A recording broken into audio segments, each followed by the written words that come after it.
Hello. सत्साई Bhagat ji, बंदी छोड़ सतगुरु रामपाल जी महाराज की जय हो। भगत जी, मेरी एक शंका समाधान है। मेरे घर के जितने भी परिवार, देवर जेठ, भगत जी वो इतने दिन है कि भक्ति करते करते पर भक्ति ना करेंगे। भक्ति में गुरु जी भगत जी बाधा बन रहे हैं सब परिवार वाले। मैं आपन के पास कई दिन तक फोन भी कर रही हूँ पर फोन आप उठा ना पा रहे, मिल भी नहीं रहा। भगत जी, मेरी शंका समाधान को कुछ निर्णय बताओ। कई दिन है कि भगत जी फोन करते करते आपन के पास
भगत जी, मेरी भक्ति में बाधा बन रही। भगत जी वो कतई भी भक्ति ना करेंगे, किसी न किसी मेरे नाम खंडित करवा दे।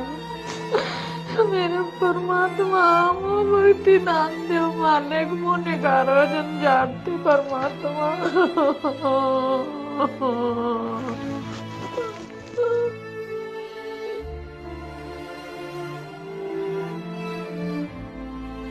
बंदी छोड़ सतगुरु रामपाल जी महाराज जी की जय हो। परमात्मा की सभी प्यारी आत्माओं को मुझ पवन दास का सत्साहिब। सत्साहिब गीता बहन, आप पलवल हरियाणा से हैं और आपने जो ऑडियो के माध्यम से अपना दुख, अपनी व्यथा इस दास को अपना भाई समझते हुए बताई है, उसके लिए दास आपका धन्यवाद करता है। देखिए बहन, आज चाहे आपको दुख हो, चाहे मुझ पवन दास को दुख हो, चाहे संगत में से हमारे अन्य किसी भगत भाई बहन को कोई परेशानी हो, कोई दुख हो, कोई आपत्ति हो, किसी को कोई शारीरिक परेशानी है, किसी को आर्थिक परेशानी है, किसी को पारिवारिक परेशानी है, तो किसी को सामाजिक परेशानी है। इस पृथ्वी पे गुरुदेव ने बताया कि सुखी कोई नहीं है। अगर कोई सुखी है हल्का फुल्का तो वही प्राणी है जो आज सतगुरु की शरण में है, अन्यथा यहाँ पे कोई भी व्यक्ति सुखी नहीं है। सुख केवल पैसे का नहीं होता है, सुख केवल बाल बच्चों का नहीं होता है, सुख केवल धन धान्य का नहीं होता है। सबसे बड़ा सुख गुरुदेव ने आत्मिक सुख बताया कि जब आपकी आत्मा इस बात से संतुष्ट हो जाए और एक जगह स्थिर हो जाए कि अब मेरा मोक्ष निश्चित है, मेरा उद्धार निश्चित है, वो सबसे बड़ा आत्मिक सुख है इंसान का। दुनिया का सबसे बड़ा सुख वही है, वरना चाहे कोई टाटा बन के बैठ जाए, अंबानी बन के बैठ जाए, उससे बड़ा दुखी इंसान पृथ्वी पे कोई नहीं है। और रही बात बहन आपकी समस्याओं की, तो बहन इन समस्याओं से निपटने का केवल एक ही माध्यम है और वो माध्यम है सतगुरु का ज्ञान। हमने हर स्थिति में, यदि हमने भक्ति मार्ग पे कदम रखा है तो हर स्थिति में हमने गुरुदेव के ज्ञान को आधार बनाकर चलना पड़ेगा। और जब हम गुरुदेव के ज्ञान को आधार बनाएंगे तो बहन हमें पता चलेगा कि आज हमारे इस जीवन रूपी सफर में जो भी विपत्तियां, परेशानियां, संकट, दुख, तकलीफ आ रही हैं, ये किसी और के कारण नहीं है, ये हमारे स्वयं के कारण है। हम स्वयं ही इसके लिए जिम्मेदार हैं। हो सकता है बहन आपने इस जन्म में किसी का बुरा नहीं किया हो, आपने किसी का बुरा नहीं चाहा हो, आपने मन कर्म वचन से किसी को कोई हानि या दुख नहीं पहुंचाया हो, लेकिन बहन आज वर्तमान में हमारे ऊपर जो दुख, आपत्ति और परेशानियां आ रही हैं, उनका मूल कारण केवल हमारे वर्तमान जीवन के कर्म कुकर्म ही नहीं है। बहन अनंत युगों से हम इस पृथ्वीलोक पे आए हुए हैं और अनंत युगों में हमने अनंत मानव जन्म प्राप्त भी किए हैं। और गुरुदेव ने बताया कि उन मानव जन्मों में तुमने ना जाने कितनों को बेवजह परेशान किया है, कितनों को तुमने बेवजह फांसियां तोड़ी है, राजा बनके, मंत्री, मुख्यमंत्री, प्रधानमंत्री बनके तुमने कितने कर्म कुकर्म किए हैं। तो आज बहन इस समय वो हमारे को भोगने पड़ रहे हैं। और दास ने पहले भी जिक्र किया था गुरुदेव के ज्ञान आधार से कि बहन जब कोई भी व्यक्ति पूर्ण परमेश्वर सतगुरु रामपाल जी महाराज जी की शरण ग्रहण करता है, उसके बाद बहन काल उस आत्मा के ऊपर विशेष तौर से हावी हो जाता है, क्योंकि काल को ये महसूस हो जाता है कि ये आत्मा अब मेरी हद से बाहर निकलने वाली है, बाहर निकलने की तैयारी कर रही है। तो काल विशेष रूप से उस आत्मा के ऊपर संचित कर्मों का दबाव बढ़ा देता है। संचित कर्म गुरुदेव ने बताया कि अनंत हमारे जो मानव जन्म रह चुके हैं, उन मानव जन्मों में हमने जितने भी कुकर्म किए हैं उसका कुछ थोड़ा सा प्रतिशत निकाल के काल हमें दोबारा से मानव जन्म देता है, पाप और पुण्य का प्रतिशत निकाल के। बाकी हमारे जो पाप कर्म बच जाते हैं वो काल अपने पास रख लेता है, उसको संचित कर्म कहते हैं। और उन पाप कर्मों का, उन हमारे संचित कर्मों का बहन गुरुदेव ने बताया कि बच्चों इतना ढेर लग रहा है जैसे सुमेरु पर्वत। सुमेरु देवताओं का पर्वत होता है, यहाँ के हिमालय पर्वत से अनंत गुना ज्यादा ऊंचा होता है, बड़ा होता है। तो इतना ढेर हमारे संचित कर्मों का काल के पास में सुरक्षित है। और काल उन संचित पाप कर्मों का दबाव प्राणी के ऊपर उस समय छोड़ता है जब ये प्राणी, जब ये आत्मा सतगुरु या किसी सच्चे संत की शरण ग्रहण कर लेती है, अपने आत्म कल्याण की ओर जब ये कदम बढ़ाने के लिए अग्रसर हो जाती है, तो काल भी विशेष तौर पर इस आत्मा के ऊपर उन सभी संचित कर्मों का दबाव बढ़ा देता है।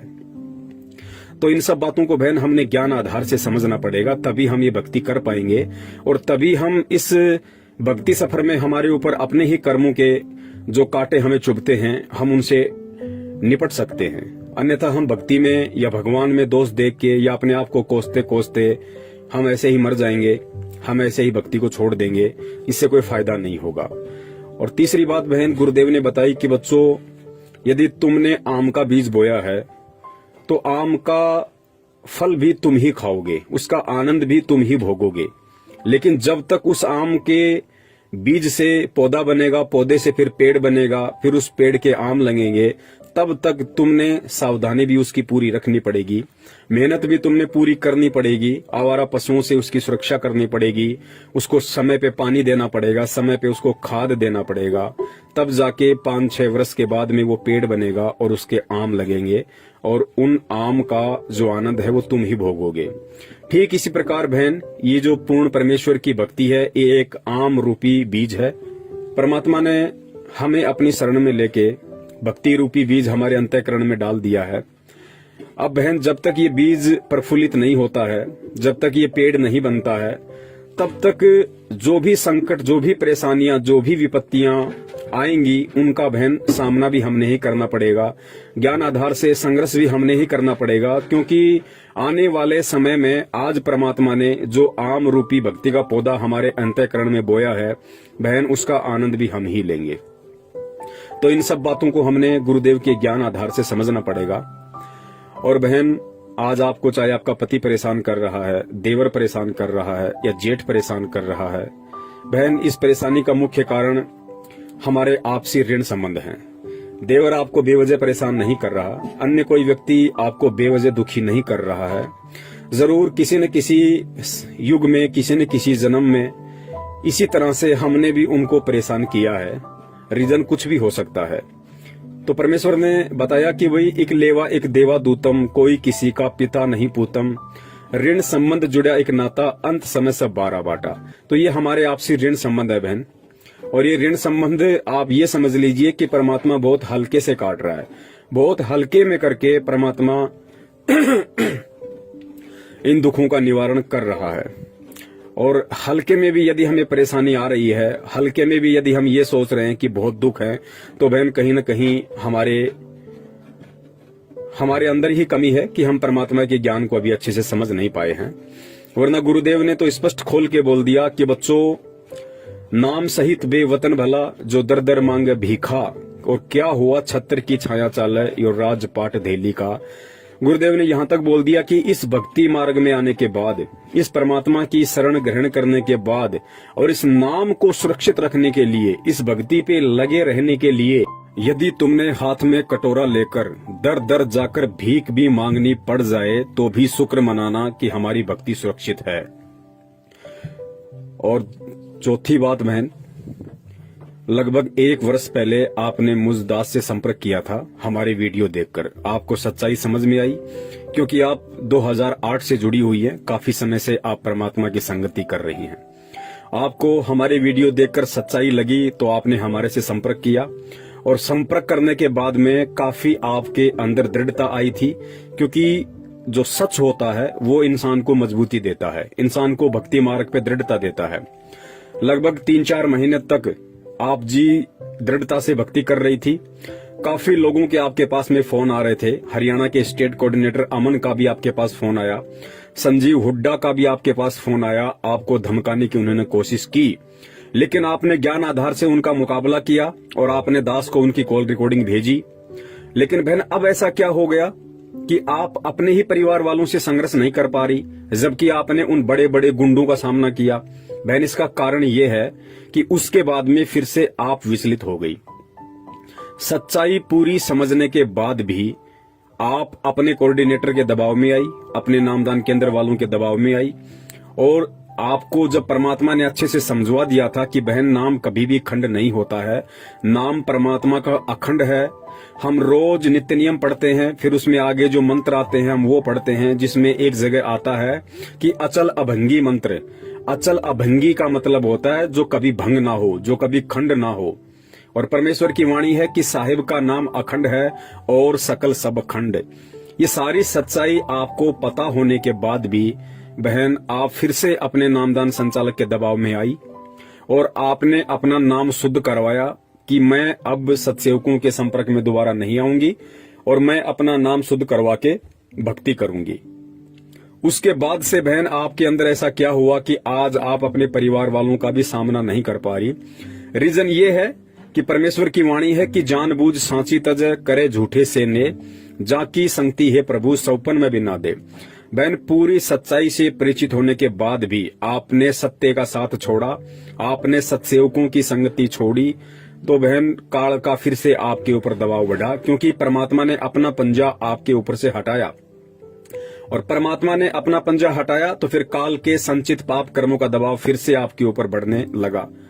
वरना वो ऑडियो आज भी दास के पास आपकी सुरक्षित है कि कितनी सूरवीरता के साथ आपने हरियाणा के स्टेट कोऑर्डिनेटर को जवाब दिया और आपने उत्तर प्रदेश के स्टेट कोऑर्डिनेटर संजीव हुड्डा को जवाब दिया, और आज आप रो रही हैं केवल अपने ही परिवार वालों के दबाव के कारण। बहन परमात्मा 2 स्थिति में अपने भगत की रक्षा करता है। पहली स्थिति तो वो है जो भगत बेचारा नादान होता है, भोला होता है, सच्चाई से परिचित नहीं होता है, तो परमेश्वर उसके विषय में कहते हैं कि शरण पड़े को गुरु संभाले, जान के बालक भोला रे, कहे कबीर तुम चरण चित राखो, ज्यों सुई में डोरा रे। जो अनजान भगत होता है, नादान भगत होता है, भोला होता है, उसको परमात्मा हर संकट से, हर विपत्ति से उसको बचाता है, क्योंकि वो अभी पूरी तरह सत्य से परिचित नहीं है। और दूसरी स्थिति में परमात्मा उस भगत की रक्षा करता है जो भगत परमात्मा के सत्संगों को आधार बनाकर, ज्ञान को अपने अंतःकरण में उतार कर, जो बिल्कुल दृढ़ हो जाता है कि चाहे दुनिया की कितनी बड़ी से बड़ी विपत्ति क्यों ना आ जाए, चाहे घर वाले मुझे घर से क्यों ना निकाल दें, चाहे देश का राजा मुझे देश निकाला क्यों ना देते, लेकिन ये परमात्मा की भक्ति में नहीं त्याग सकता। जैसे मंसूर का परमात्मा ने उदाहरण दिया। राजा के आदेश से धर्म गुरुओं ने मंसूर जी को खंबे से बांधकर उनके दोनों हाथ काट दिए, उनकी गर्दन काट दी। फिर भी मंसूर जी अनल हक ही करते रहे, जो मंत्र उनको परमात्मा ने समस्त वेद ऋषि के रूप में आके दिया था।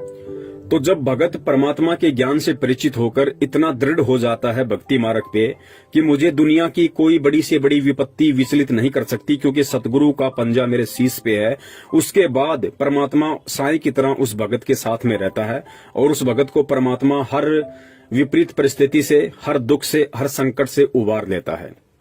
लेकिन बहन सच्चाई का पता लगने के बाद फिर आपने अपनी कमजोरी दिखाई और उसी का ये परिणाम है कि आज आप अपने भी परिवार वालों का सामना नहीं कर पा रही। कोई बात नहीं बहन, आप सच्चाई का साथ दें या ना दें इससे कोई फर्क नहीं पड़ता है हमारे ऊपर। सच तो सच रहेगा। परमात्मा के बच्चे लगे हुए हैं। दास कल तक अकेला था, आज परमात्मा के हजारों की संख्या में सत्सेवक और सत्सेविका हो चुकी हैं।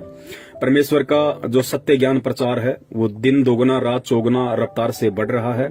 मीरा का उदाहरण दिया बहन गुरुदेव ने। मीरा जी का उदाहरण केवल इसीलिए दिया था क्योंकि जो माता बहनें छोटी छोटी बातों को लेके, छोटी छोटी परेशानियों को लेके सतलोक आश्रम बरवाला में, करोथा में परमात्मा को दर्शनों के समय अरदास लगाया करती थी, उनके आगे रो दिया करती थी कि परमात्मा बेटा भक्ति नहीं करने दे रहा, परमात्मा पति भक्ति नहीं करने दे रहा है, सारे परिवार वाले मेरे विरोध में आ गए, जबरदस्ती मेरे से देवी देवता पुजवाते हैं। तो परमात्मा ने मीराबाई की कथा हमें इसीलिए सुनाई थी कि उन पुण्यात्माओं को दृढ़ता मिले। और गुरुदेव ने कहा कि जब आज से 600 साल पहले मीराबाई एक लड़की होकर, जिस समय ठाकुर लोग अपनी बहन बेटियों को घर से बाहर तक नहीं निकलने दिया करते थे, उस समय मीराबाई रातों को सत्संग सुनने जाया करती थी। वो भी तो एक औरत थी, वो भी तो एक लड़की थी। जब उस समय की मीराबाई संघर्ष कर सकती है तो आज 21वीं सदी की माता बहनें परमात्मा की शरण में आके संघर्ष क्यों नहीं कर सकती? क्या मीराबाई के कोई 4 हाथ पैर थे? तो बहन इन सब उदाहरणों को हमने अपने अंतःकरण में उतारना पड़ेगा। गीता बहन, ये जीवन बहुत ही थोड़ा है, समय का कोई भरोसा नहीं है कब हमारी सांसें पूरी हो जाएं। बहन ये दृढ़ निश्चय कर लो कि हमें परमात्मा मिल चुका है, हमें भगवान मिल गया है, और वो भगवान मिल गया है जो हमारी आत्मा का उद्धार करवा सकता है। तो बहन ये जीवन हर स्थिति में परमात्मा के चरण कमलों में समर्पित कर दो।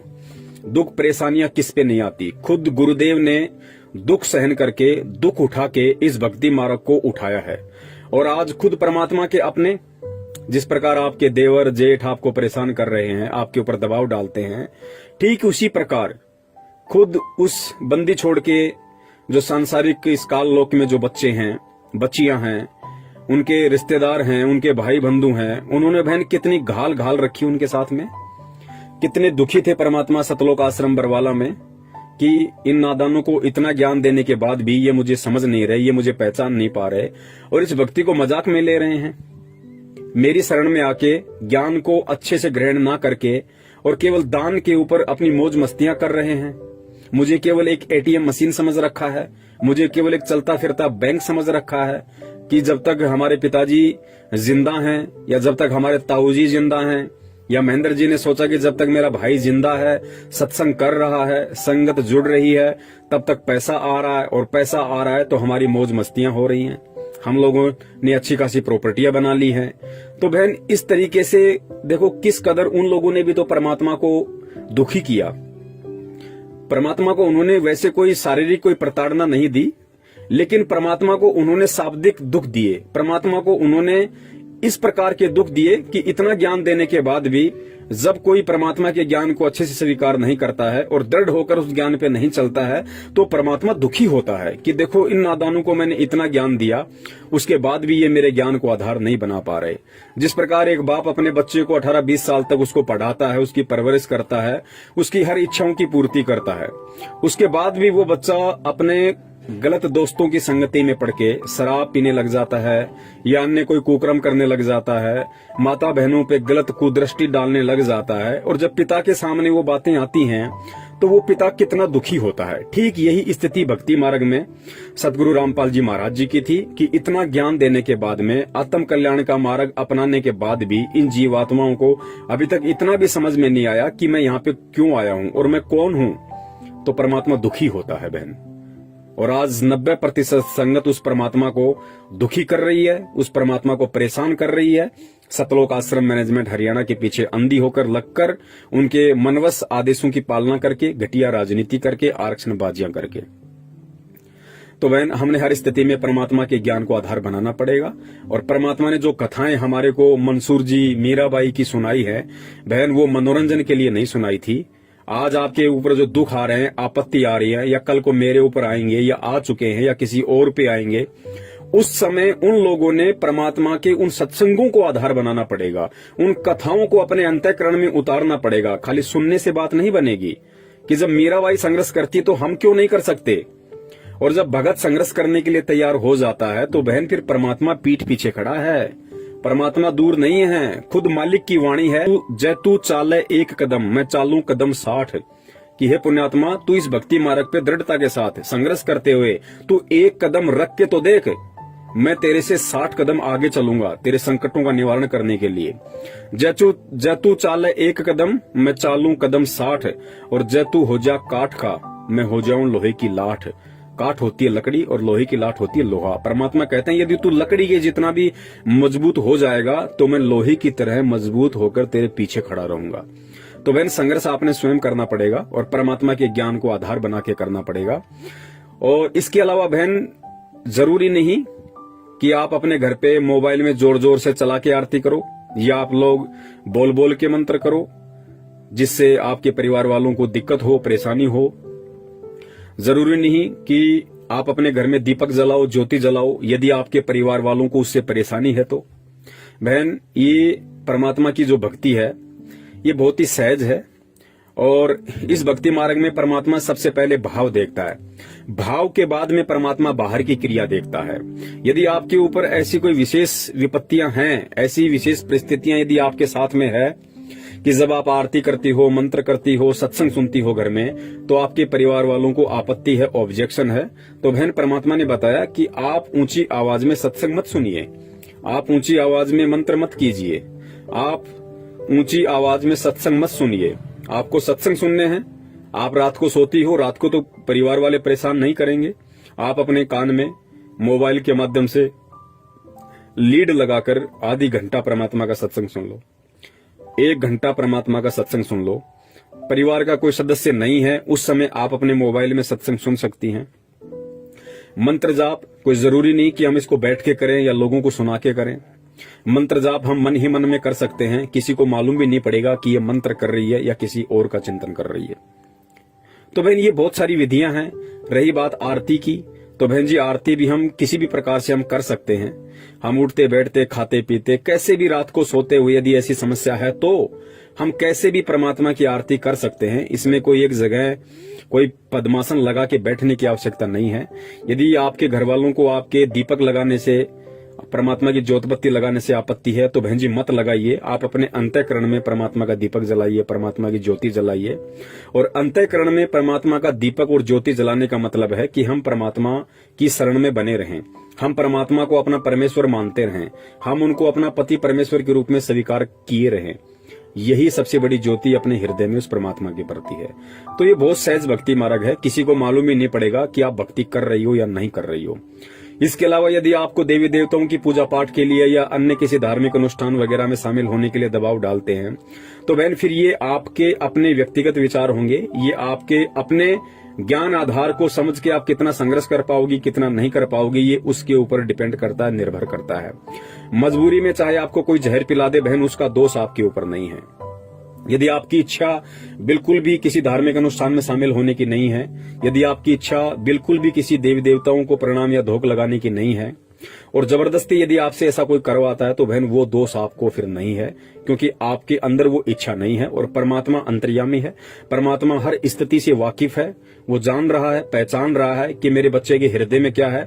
और बाहर लोग दिखावे के लिए या ज्ञान को आधार ना बना पाने के कारण, लोगों का दबाव ना सहन करने के चलते ये जो इन क्रियाओं को कर रही है तो ये बाहरी मन से कर रही है या फिर इसके अंदर इन क्रियाओं को करने की कोई जिज्ञासा है, ये सारी बातें परमात्मा जानता है। तो ऐसी स्थिति में बहन दोष हमें नहीं लगता, दोष फिर उन व्यक्तियों को लगता है जो व्यक्ति उन क्रियाओं को करवाने के लिए हमारे ऊपर दबाव डाल रहे हैं।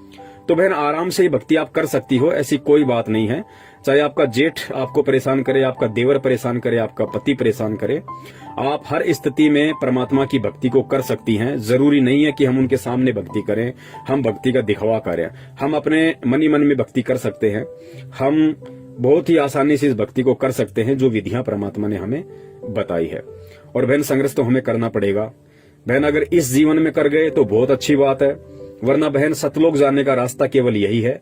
यही कलयुग की बिचली पीढ़ी, यही पूर्ण परमेश्वर सतगुरु रामपाल जी महाराज जी के रूप में, यही मंत्र। और जब हम कभी परमात्मा की इस भक्ति में आएंगे तो बहन फिर हमें इन्हीं संघर्षों से गुजरना पड़ेगा। हमें इन्हीं परेशानियों से, हमें इन्हीं सारी बातों से हमें गुजरना पड़ेगा बहन। आज मान लीजिए आप इस भक्ति को छोड़ देती हैं, त्याग देती हैं, जहां तक आपने भक्ति करी है वहां तक का आपको प्रतिफल परमात्मा देगा। आपको वो सारे सुख परमात्मा देगा अन्य किसी जन्म में। और जब आपके वो सारे सुख इस भक्ति के कारण समाप्त हो लेंगे, आपके सारे पुण्य समाप्त हो लेंगे, फिर आपको इसी स्थिति में आना पड़ेगा। ऐसी ही पारिवारिक स्थिति से आपको गुजरना पड़ेगा जिस स्थिति से आप आज गुजर रही हैं। तो आप ये सोच लीजिए बहन कि अनंत युगों में हमें परमात्मा मिले, और ये सत्य भी है। अनंत युगों में अनंत बार हमें यही सतगुरु मिला संत रामपाल जी महाराज जी के स्वरूप में। इसी कलयुग की पिछली पीढ़ियों में हमारा जन्म हुआ, हमने वो समय गवाया। तो बहन आप सोच लीजिए कि जो गलतियां मैंने पिछले युगों में कर दी, जो गलतियां मैंने पिछले जन्मों में कर दी, वो गलतियां आज मैं नहीं करूंगी। चाहे मेरे ऊपर परिवार का दबाव पड़े, चाहे समाज का दबाव पड़े, चाहे मेरे पति का दबाव पड़े, हर स्थिति में मैं अपने दिल से अपने परमात्मा को बाहर निकलने नहीं दूंगी। बाकी बाहरी क्रिया चाहे कुछ भी हो, परमात्मा अंदर के भाव देखता है। तो बहन इस प्रकार से आपको थोड़ा सा भक्ति मार्ग पे दृढ़ होकर चलना पड़ेगा।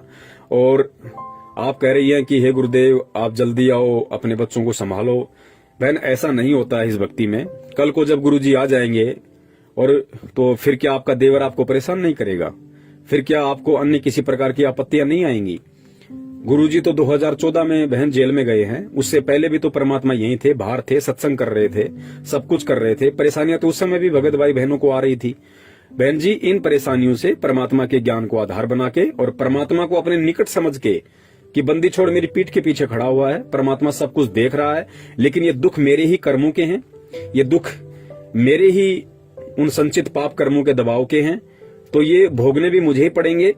सतगुरु की शरण में मुझे इतना फायदा है कि परमात्मा मुझे भक्ति से विचलित नहीं होने दे रहा, परमात्मा मुझे भक्ति से दूर नहीं होने दे रहा।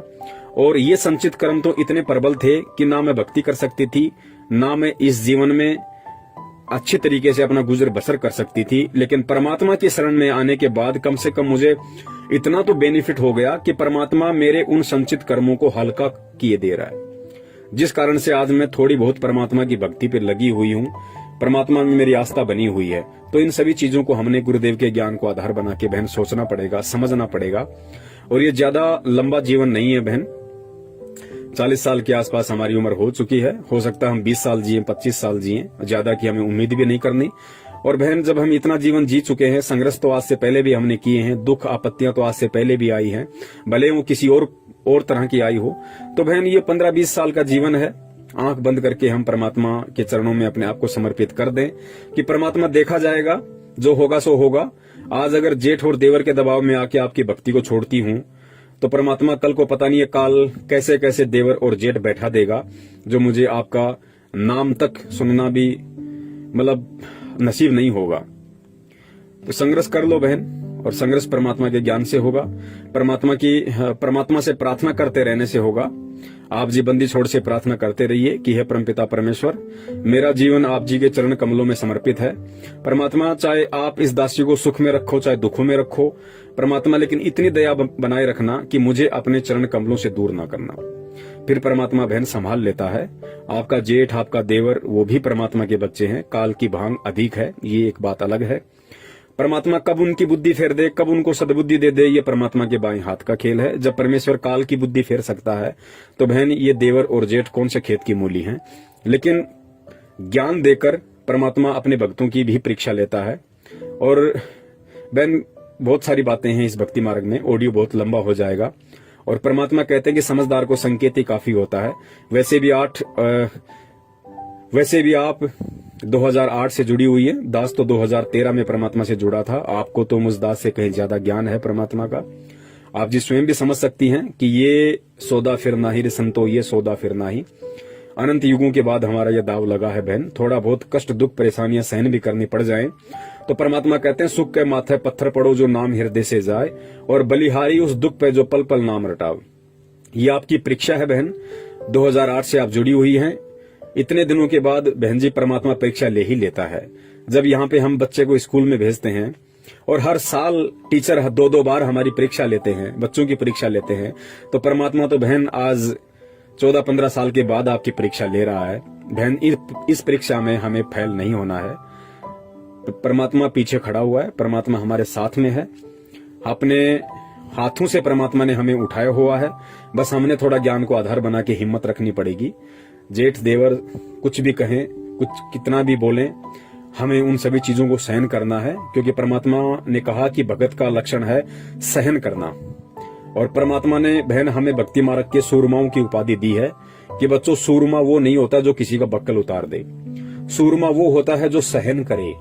भक्ति मार्ग का सूरमा वो होता है, भक्ति मार्ग का सूरवीर वो होता है जो सहन करे, हर स्थिति को सहन करे, दुख को सहन करे, परेशानियों को सहन करे, लोगों की मार को सहन करे, लोगों की गालियों को सहन करे। किसके लिए? भक्ति के लिए, अपने आत्म कल्याण के लिए। उसको परमात्मा ने सूरवीर कहा है। तो बहन, हमने सूरवीरता का वो गुण जो परमात्मा ने हमारे अंदर दिया है, अब हमने उसको प्रयोग में लेना है।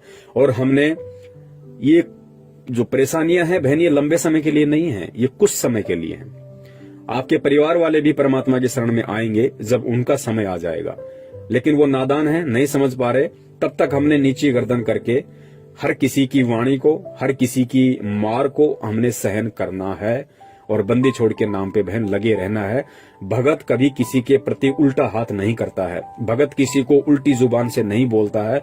अगर हमने उल्टा हाथ कर दिया, यदि हमने 2 गालियां उनको दे दी, लड़ने झगड़ने लग गए, बहन परमात्मा 1% भी सपोर्ट नहीं करेगा। ये परमेश्वर का विधान है। अगर प्रहलाद ने अगर अपने बाप के खिलाफ अगर मन कर्म वचन से कुछ भी बोल दिया होता, या हाथ में लेके डंडा वो भी खड़ा हो गया होता कि मार मुझे कैसे मारता है, तो परमात्मा नरसिंह रूप धारण करके नहीं आता। परमात्मा यही कहता कि बेटा, ये डंडा ही तेरा भगवान है, तूने डंडे को ही आधार बनाया है, तो अब ये डंडा ही तेरे रक्षा करेगा। तो बहन, हमने अपना डंडा अपने सतगुरुदेव को बनाना है, सतगुरुदेव के ज्ञान को बनाना है, और फिर हर स्थिति में वो सतगुरु और उसका ज्ञान रूपी डंडा इस दुनिया की बड़ी से बड़ी परेशानी से, प्रॉब्लम से, हर संभव हर स्थिति में हमारी रक्षा करेगा। तो बहन, ज्ञान को आधार बनाओ। ये भक्ति है ही ज्ञान की। बहन, ज्ञान से बढ़कर ऐसी कोई दवाई नहीं है। ये ज्ञान बहन, इतनी बड़ी पावर है इस परमात्मा के ज्ञान में। ये अब दास क्या कहे बहन, शब्द नहीं है दास के पास में, क्योंकि ज्ञान इस भक्ति की नींव है, ज्ञान इस भक्ति की जान है बहन। अगर ज्ञान है तो चाहे दुनिया की बड़ी से बड़ी प्रॉब्लम क्यों ना आ जाए, चाहे काल खुद आपके सामने आके खड़ा क्यों ना हो जाए, आप संघर्ष कर जाओगी। और अगर ज्ञान को आधार नहीं बनाया तो बहन, कोई 2 कौड़ी का जीव भी हमें विचलित कर सकता है भक्ति और भगवान से। तो बहन, हर स्थिति में ज्ञान को आधार बनाओ, हर स्थिति में परमात्मा से प्रार्थना करती रहो, और हर स्थिति में चाहे कैसा भी दुख हो, कैसा भी संकट हो, अपने मन ही मन में, अपने अंतःकरण में परमात्मा को बसाए रखो। जो सूक्ष्म विधि हमें परमात्मा ने बताई है, हमें आंतरिक क्रियाओं से भक्ति को करते रहना है। अगर हम परिवार के दबाव के चलते बाहरी क्रियाओं से, जैसे ज्योत बत्ती लगा के, जोर जोर से सत्संग सुन के, इस तरीके से यदि हम भक्ति नहीं कर पाते हैं, तो हम आंतरिक विधि से भक्ति करें। अपने मन मंदिर में परमात्मा की ज्योत जलाएं, अपने मन ही मन में परमात्मा का ध्यान करें, परमात्मा का नाम सुमरण करें, और कानों में लीड लगा के या जैसे भी आपको धीमी आवाज करके समय मिले, जब भी परमात्मा के सत्संग वगैरह हम सुनते रहें। बहन, निश्चित तौर से आप मान लेना, परमात्मा हमारे साथ में है, परमात्मा हमारे से दूर नहीं है। ये परीक्षा का समय है, और परीक्षा के समय जब बच्चा परीक्षा दे रहा होता है तो बहन, टीचर पास में ही खड़ा होता है। बच्चे को भी पता है कि टीचर मेरे पास में खड़ा है, घूम रहा है, सभी को देख रहा है, लेकिन टीचर बताता किसी को नहीं। टीचर मदद किसी की नहीं करता, क्योंकि वास्तव में वो परीक्षा है। और परीक्षा के समय टीचर केवल ये देखता है कि 1 साल से मैंने इसको जो बार बार पढ़ाया है, ये उसको कितना अपने दिलो दिमाग में उतार पाया। उसी आधार से आज इस बच्चे को लिखना है एग्जाम में, इस आंसर शीट में इसको लिखना है। तो बहन, सेम यही स्थिति भक्ति मार्ग की है। इतने दिनों से परमात्मा ने हमारे ऊपर जो अनमोल तत्व ज्ञान की बरसात की है, आज उसकी परीक्षा है। परमात्मा जरूर हमारे इर्द गिर्द है, हमारे आस पास में है, शब्द रूप में है, सब कुछ देख रहा है, टूटने नहीं देगा, बिखरने नहीं देगा, लेकिन हिम्मत हमने ज्ञान को आधार बना के रखनी पड़ेगी। सत साहिब, बंदी छोड़ सतगुरु रामपाल जी महाराज की जय हो।